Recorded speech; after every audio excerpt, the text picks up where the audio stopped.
No one trusts an Apache.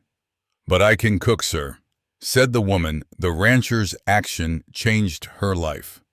The wind tore through Pecos Valley like a blade drawn across old bone. Inside the half-dark ranch house, Eliam Warren woke to the sound of it that long. Broken cries slipping through the wire fence as if the desert itself remembered what he had done. Sweat clung to his temples, though the air was dry. Somewhere in the distance, a shutter banged against the wall, each strike echoing like a drumbeat from another lifetime. He rose, pulled on his boots, and stepped outside. The night smelled of dust and smoke, the way it had years ago when he'd ordered a village burned because someone said it held enemies. He stared toward the low hills where the sky bled silver, listening, sometimes, in that thin hour before dawn. He swore he could still hear them, the voices of the Apache, crying not in anger, but in sorrow that never stopped burning. By the summer of 1880, Pecos Valley had turned the color of old copper. Days baked the ground until it cracked like pottery, and nights whispered through mesquite branches that rattled like bones in a drum. Nothing in that valley stayed soft for long, not the earth, not the cattle, not the hearts of men.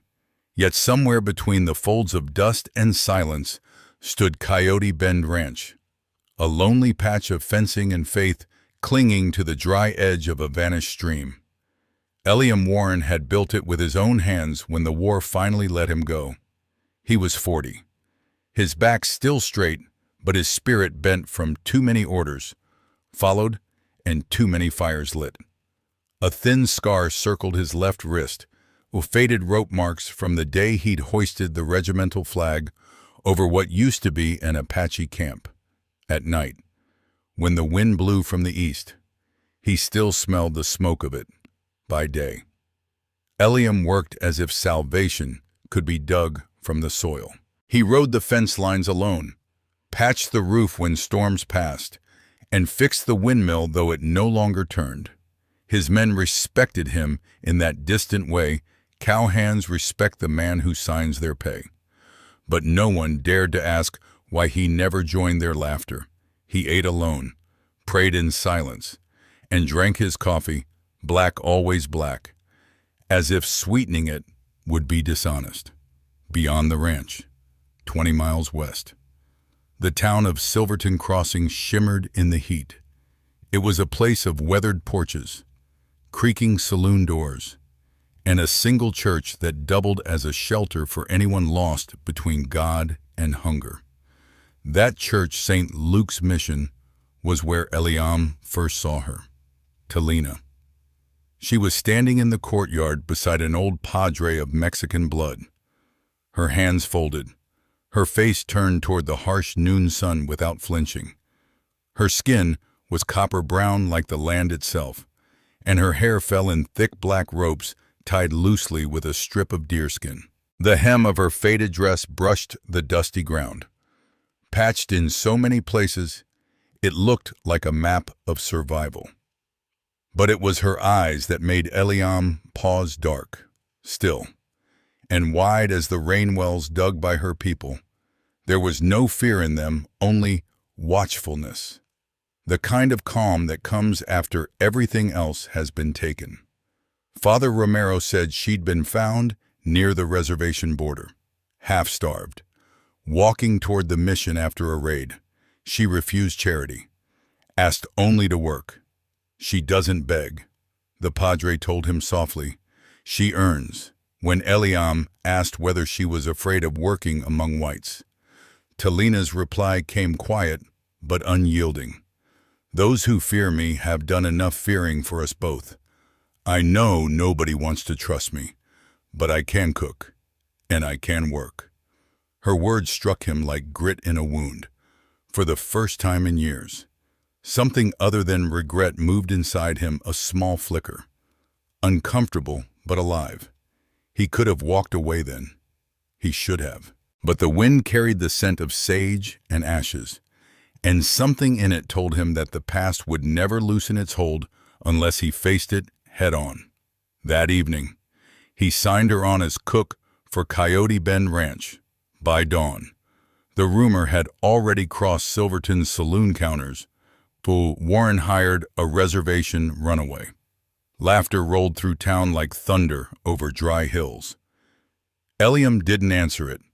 He only looked toward the rising sun where the desert gleamed hard and endless, and wondered if redemption ever began with a single, foolish act of kindness. The next afternoon, the sun hung high and mean above Silverton Crossing. Eliam tied his horse outside St. Luke's Mission, dust rising around his boots like smoke from a dying fire. The church stood low and whitewashed, its bell cracked, its courtyard filled with the faint scent of mesquite blossoms and old prayers. Inside, Father Romero moved quietly between benches, his brown robes trailing like shadows. "She's in the back," the padre said, "preparing bread for the orphans. She doesn't speak much, but she listens. You'll see." Eliam nodded and stepped through the arched doorway into the kitchen. The air was heavy with the smell of cornmeal and wood ash. Talina stood by the clay oven, sleeves rolled to her elbows, pressing dough with the slow rhythm of someone who had done it all her life.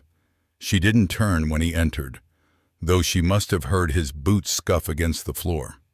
"I hear you're looking for work," he said finally. She looked up. Her eyes met his, dark and unreadable, for a heartbeat. He thought she might not answer. Then, in a voice calm and steady, "I'm not looking. I've found it." Eliam frowned slightly. "You mean here, where there is food to make and mouths to feed? There is work." She wiped her hands on her apron, then added, "But Father Romero says I should leave soon. Some people don't like my face near the church doors."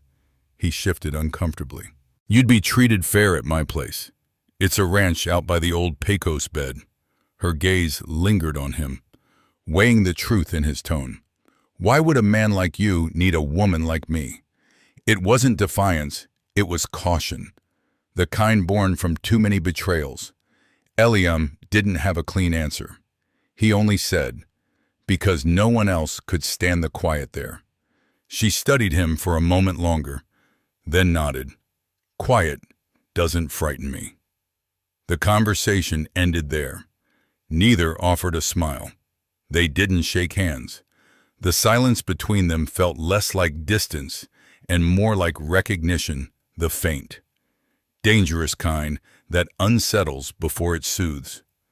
When she stepped outside to gather her few belongings, the light struck her face full on, turning her eyes to liquid amber. Eliam noticed the faint scar at the edge of her jaw, thin as a thread of smoke. He wondered what kind of life had carved it. As they rode out of Silverton, the town's murmurs followed them. Warren's "lost his mind" brought a red girl home. Some laughed, some spat.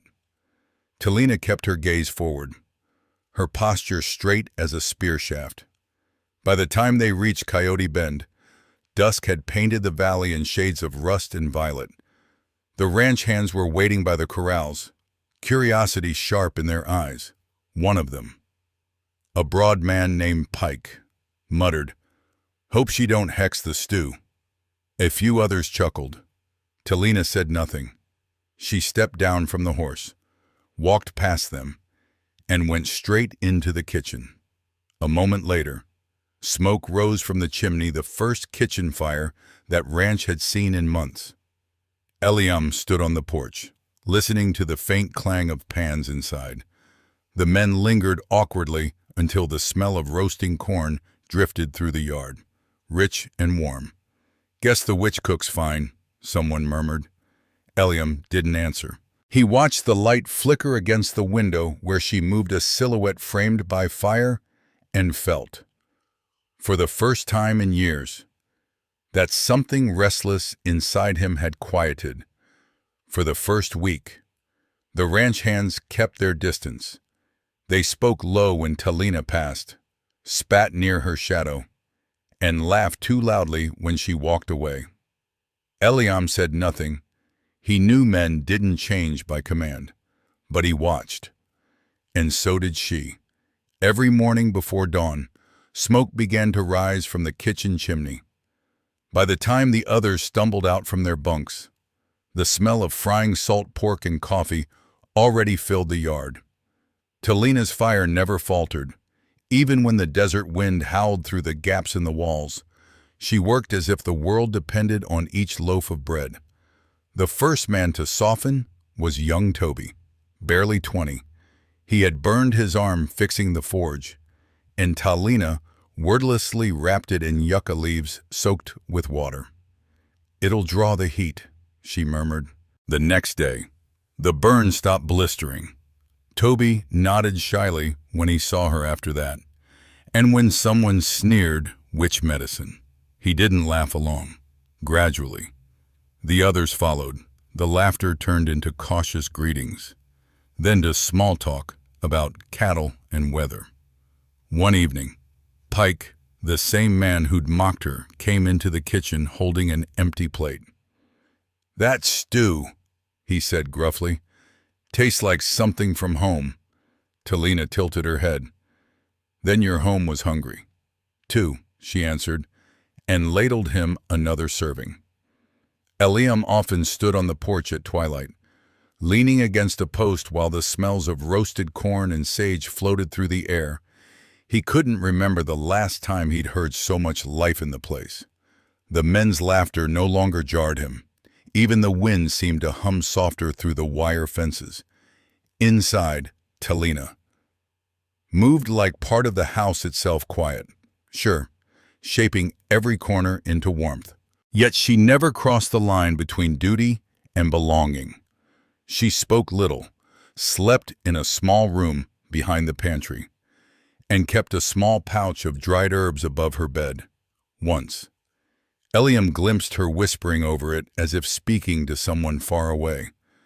One evening, after a long day of branding calves, Eliam found her sitting by the back steps, watching the horizon fade to blue. The air smelled of mesquite smoke and the faint sweetness of bread cooling on the sill. "You cook for men who once called you a curse," he said quietly. Talina didn't look up. Fire doesn't choose who it warms. He wanted to say something, an apology. Maybe, but the words tangled. Instead, he handed her a small tin cup of coffee. "It's bitter," he warned. She took it, sipped, and smiled faintly. "Good. Bitter keeps you awake." They sat in silence, the kind that stretches but doesn't break. In that moment, Eliam realized how long it had been since he'd shared quiet with someone without feeling haunted by it. Days turned into weeks. Talina taught the men to hang bundles of dried sage by the windows to keep snakes away. She showed Toby how to tell the direction of wind by the feel of dust on his tongue. When a newborn calf struggled to stand, she knelt beside it, whispering something soft in Apache until it rose, trembling but alive. At night, Eliam sometimes heard her humming in the kitchen a low, mournful tune that felt older than the valley itself. It pulled him from his sleep, but not unpleasantly. He would lie awake, staring at the ceiling, wondering how someone the world had tried to break could carry such peace in her voice. Then came the night she fixed the roof. A summer storm had ripped half the shingles off, and Eliam found her outside in the rain, climbing the ladder barefoot, hammer in hand. "You'll fall," he shouted over the wind. She turned, rain streaking her face. "You built this place to stand. I won't let it fall for a little weather." He climbed up beside her, took the hammer from her hand. Their fingers brushed cold skin against warm, and for a second, the storm vanished. Only the sound of their breath remained. Later, when they came down soaked to the bone, she built a fire in the hearth to dry their clothes. The flames threw gold light across her face, revealing the faint scar along her jaw. Eliam found himself staring. She caught him. "What do you see?" she asked. He hesitated. A woman who's not afraid of storms. She smiled. The first true smile he'd seen. Then you're not looking close enough. The moment passed quickly, but it left something between them, a fragile warmth neither dared to name. By midsummer, Coyote Bend no longer felt like a graveyard of regrets. The cattle were strong. The men worked without grumbling. And every evening ended in the same ritual, a meal cooked over steady flames. A prayer whispered in 2 languages. Eliam began to think the ranch might finally be free of ghosts. He didn't know that somewhere beyond the valley, the wind was already carrying whispers from Silverton Crossing, rumors wrapped in jealousy, born from the mouth of a woman who once called herself his wife.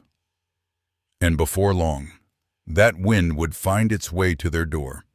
The rumors reached Silverton like wildfire, riding on gossip and whiskey breath. Beatrice Dunn, once Beatrice Warren, returned to town in a stagecoach creaking with her bitterness. Once a woman of beauty and perfume, she now wore resentment like rouge. The years had carved fine lines around her eyes that still burned at the mention of her former husband, when she heard that Eliam had taken in an Apache woman. The laughter in Dustwell Saloon turned sharp. Eliam Warren. That solemn fool, Beatrice scoffed. He wouldn't touch a woman for 10 years, and now he warms his bed with a red witch. It didn't take long before a few idle drunks and mean-hearted ranchers followed her lead. By dusk, a crowd had gathered outside the saloon, loud with heat and envy, in a place where drought and loneliness shaped every man's temper. All it took was a whisper of difference to make them cruel. At Coyote Bend, the afternoon burned slow and golden.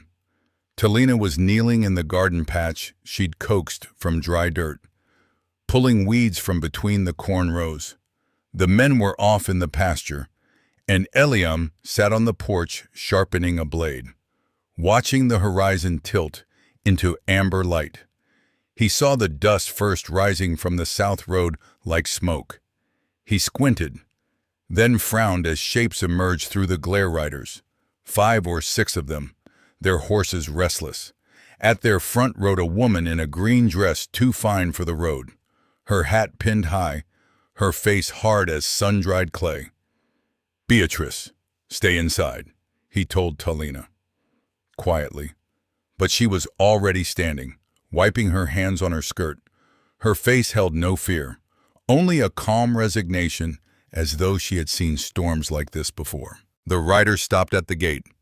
Beatrice swung down, boots sinking in the dust. "Well, well," she said, voice sweet as spoiled honey. "Didn't think I'd see the day when you'd rather keep company with savages than your own kind." "Eliam, this is my land," he said evenly. "You've no reason to be here." Her smile sharpened. "No reason? Oh, but I do. Folks deserve to know what's happening out here. Some half-breed devil woman brewing charms for decent men." She raised her voice, turning to the onlookers. "She's poisoned him. Can't you see? Look at her standing there like she owns the place." The men muttered, uneasy, half-drunk on her fury. One kicked open the gate. Another spat into the dust. Eliam stepped forward. "Turn your horses around and leave." Beatrice ignored him and marched toward the porch. "Or what? You'll shoot me? You wouldn't dare." Then, suddenly, she snatched a pot from the kitchen window, spilling the contents into the dirt. "What's this? Her potion?" "It's stew," Talina said simply. Beatrice turned, eyes flashing. "Liar. You think you can charm your way into his house?" "Into his heart." The silence that followed was heavy enough to crack. Then Talina said, in that same calm voice, "I don't know magic. I only cook food that makes people want to live one more day." Something in her tones so gentle, it shamed their anger cut through the noise. Even the horses shifted uneasily. Beatrice, red with humiliation, turned on Eliam. "You're a fool. She'll ruin you. She'll make you lose everything." Eliam met her gaze, his voice low but steady. "I've already lost everything except the faith she brought back." For a long heartbeat, no one moved. Then Eliam stepped between Talina and the mob, his stance solid, his revolver still holstered. "This ranch stands because of her. If you can't see that, then ride home before the sun sets. You'll find no devils here, only people trying to forget their sins." One by one, the men turned their horses. Beatrice stayed until the last of them disappeared down the trail. Her expression twisted between rage and disbelief. She spat into the dirt at Talina's feet. "You think you've won, little witch, but everything you touch will burn." Talina looked at her quietly. "Then let it burn," she said. "Fire makes new soil." Beatrice mounted and rode off, her hat trembling in the wind. The sound of hooves faded, leaving behind only dust and the smell of spilled stew. That night, the ranch was silent. The men worked without speaking. Eliam stood by the corral, his face caught between pride and exhaustion. Talina came to stand beside him, a thin shawl over her shoulders. "They'll talk," she said softly. "They always do," he replied. "Do you regret it?" He turned to her. "Hiring you?" She shook her head. "Standing for me?" "No," he said after a pause. "I think it's the first thing I've done that felt like standing at all." For a long while, they said nothing. The stars were fierce and close, the kind that made a man feel both small and forgiven. The desert wind carried the faint scent of rain far off, but the rain didn't come. 2 weeks later, the fever hit. At first it was one of the ranch hands, then 2, then 5, a sickness that curled the gut and stole the breath. The doctor from Silverton came, took one look, and left before sundown. "Nothing to be done," he said, tipping his hat. "Pray, if you believe in that sort of thing." Talina didn't pray, she worked. She gathered herbs from the hills: creosote, sage, prickly pear root. She boiled them in a blackened pot until the air filled with a strange, earthy scent. The men lay moaning in the barn. Eliam, pale with worry, tried to help, but she stopped him gently. "You can't carry the sickness for them," she said. "You can only carry the hope." She stayed awake 3 nights straight, tending the fevered, feeding them spoonfuls of broth.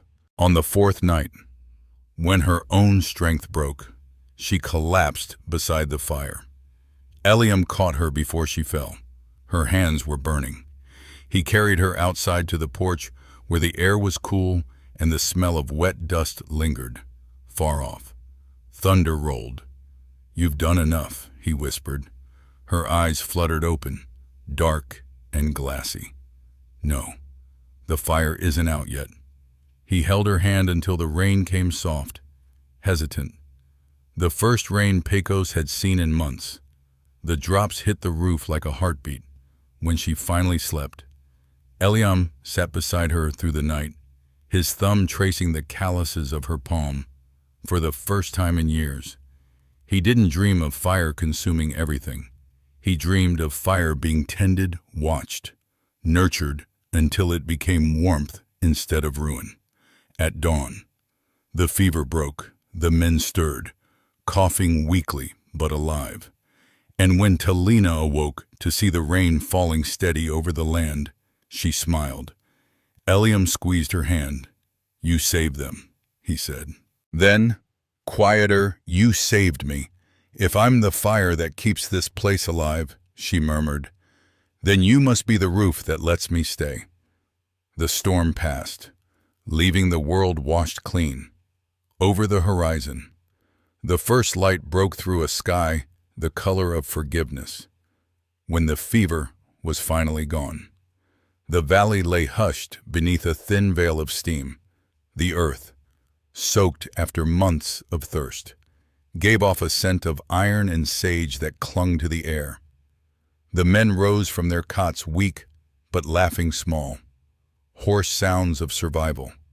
None of them dared to speak Talina's name above a whisper, as if she were something sacred that might vanish if acknowledged too boldly. Eliam moved through the ranch like a man reborn. The ghosts that had haunted his nights no longer howled. They watched from a distance now, quiet and spent. Every time he passed the kitchen door, he heard the soft rhythm of Talina's hands working dough again. The sound made the place feel alive in a way he couldn't remember since before the war. One evening, when the sun slid low over the ridges, Eliam found her sitting beside the stream bed where the rainwater still glimmered in pockets of gold. Her shawl was draped loosely, her bare feet sunk in wet clay. He joined her wordlessly, lowering himself beside her. For a while, they simply listened to the crickets and the distant moo of cattle, both of them breathing as though afraid to disturb the stillness they had fought so hard to earn. "You've turned this place into something I almost don't recognize," he said finally. She smiled faintly. "Then maybe it's finally worth keeping." Eliam stared out over the valley. "You know what they used to call me in town, the burned captain? I earned it, the things I did." He stopped, swallowing the words like stones. "There are nights I still see the fires I ordered. I can smell them." Talina didn't look away. "My village burned, too," she said softly. "I was there. I remember a man shouting in English, a voice trying to sound brave. But it trembled. I hated that voice for years. Then one day I realized, hate makes you forget how to listen." Eliam turned to her slowly. "You—" She nodded once. "Yes, it was your soldiers." The silence that followed was sharp enough to cut. A lark trilled somewhere, then fell quiet again. He wanted to stand, to run, to disappear into the dust. But her gaze held him steady, not in accusation, but in recognition. She reached for the water, scooped a handful, and let it drip through her fingers. "I came here to survive," she said. "But I stayed because survival isn't enough. I stayed because even ashes can feed new fire." Eliam's throat closed. If forgiveness were something a man could beg for, it isn't begged for. She interrupted gently. "It's lived." The words settled between them like the last ember of a dying fire. Small, glowing, true. When he finally found his voice again, it was rough but lighter. "Then let me live it with you, if you'll let me." Talina looked at him for a long time. In her eyes he saw not pity, but strength and invitation to rebuild, not erase. "We'll see," she said at last. "Forgiveness grows like the desert rain, slow, but it comes." A breeze stirred, carrying the smell of mesquite smoke and wet earth. He reached out, hesitated, then touched her hand lightly. As one might touch a flame they no longer feared. She didn't pull away. They sat until the stars came out, the sky deep and endless. Eliam thought of how easily the world could have ended for both of them, and how quietly it had begun again instead. That night, before sleep took him, he passed the kitchen doorway. Talina was still awake, tending the small fire she'd built in the stove. The orange glow spilled across her face, and he realized something simple and absolute. The fire that once haunted him had found a gentler home. Outside, the land sighed beneath the cool breath of rain. The fences creaked softly. The windmill groaned back to life. In every corner of Coyote Bend, something stirred a pulse, a promise, the quiet rhythm of a place learning to live again.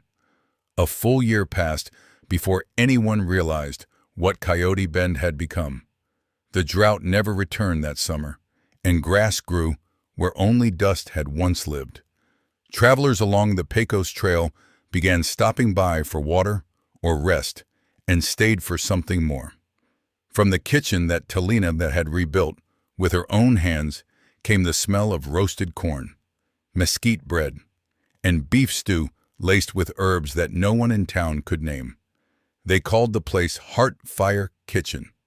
The name wasn't chosen. It was simply spoken one evening by an old rancher who said, "This food feels like it's keeping my heart lit." The name stayed. Silverton Crossing. The same town that once laughed at them, now sent wagons every Sunday. The men who'd mocked her lined up at her table. Some bowed their heads before eating. None ever mentioned curses again. Inside, the walls of the small cafe were the same rough planks Eliam had once nailed together for a barn. Only now they were scrubbed clean, hung with Apache blankets and carved wood spoons. And at the center of it all stood a long table that Eliam built from reclaimed fence posts, burned wood smoothed until it shone. He worked quietly at her side each night, washing dishes, fixing shelves, and listening to her hum as she stirred the stew. The song had no words, but somehow it filled the room with warmth that no fire alone could make. One evening, when the last customer left and the lantern light turned the air to gold, Talina handed him a small piece of wood. On it, she had carved words in a careful, deliberate hand. "Love is the fire that teaches us to see." Eliam turned the carving over in his palm, his thumb tracing each letter. "You think love can teach old eyes anything new?" She smiled softly. "If it can forgive what they've seen, then yes." He looked at her for a long time, at the woman who had walked through flame and found him standing in the ashes. Outside, the wind stirred through the mesquite trees, carrying with it the scent of rain-soaked soil and roasted corn. The next morning, he nailed the carving above the kitchen doorway. By dusk, its letters glowed in the firelight, casting shadows that danced across the walls. Travelers who passed through remembered it more than the food, whispering the words long after they left. "Love is the fire that teaches us to see." Years later, when strangers spoke of Coyote Bend, they didn't talk about the war or the burned fields. They talked about the ranch where the air always smelled like bread and sage, where a man once haunted by guilt learned to laugh again, beside a woman the world had called cursed. At twilight, they could still be seen sometimes, two silhouettes on the ridge above the valley, standing close as the wind moved around them. No grand gestures, no declarations, only the quiet understanding of two souls who had met in the ruins of fire and chosen to build instead of burn. And as the sun sank behind the Pecos hills, its last light caught the small wooden sign, turning the words into flame.